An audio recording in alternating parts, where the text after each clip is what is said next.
In this video, we're going to show you the general rules and technique for fitting an handicap canopy.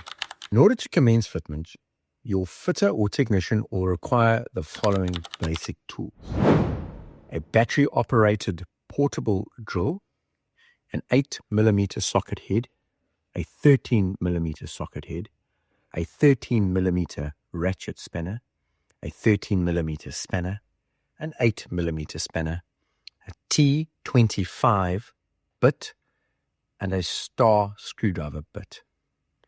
Please note that with every handicap canopy, a pre-packed fitment kit is supplied. This kit contains all the required nuts, bolts, and brackets necessary for fitment. These components may vary slightly depending on vehicle brand, but the core parts remain the same. If this kit is not supplied or supplied short, please notify us immediately. Step 1. Load the canopy onto the load bin of the vehicle, ensuring that the canopy is square on the load bin. Do not make the mistake of trying to line the canopy up with the cab of the bakkie. Some load bins are not square with this cab, and as a result, your canopy will not be aligned correctly. Step 2. At the rear of the bakkie, confirm that the canopy door is closed and that the door is flush with the canopy and that it is properly sealed against the tailgate of the vehicle. Step 3. Check that the gutter points on the canopy are straight and are equidistant on both the left and right-hand sides of the vehicle. Also, confirm that the tailgate opens and closes freely and does not make contact with the edges of the canopy. Step 4. Attach the rear brackets to the canopy and tighten them on both sides.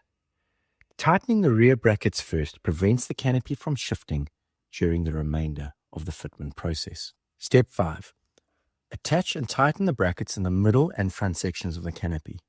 Do not over-tighten these brackets.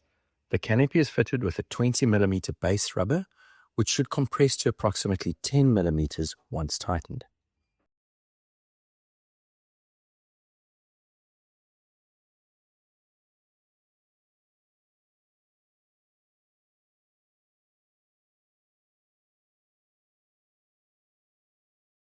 Step 7. Perform a final inspection of the canopy. Ensure that the handle is properly lubricated and that the key can be inserted and removed smoothly and that it locks correctly. 8. Your canopy is now completed and can be handed over to your customer to head out onto the road.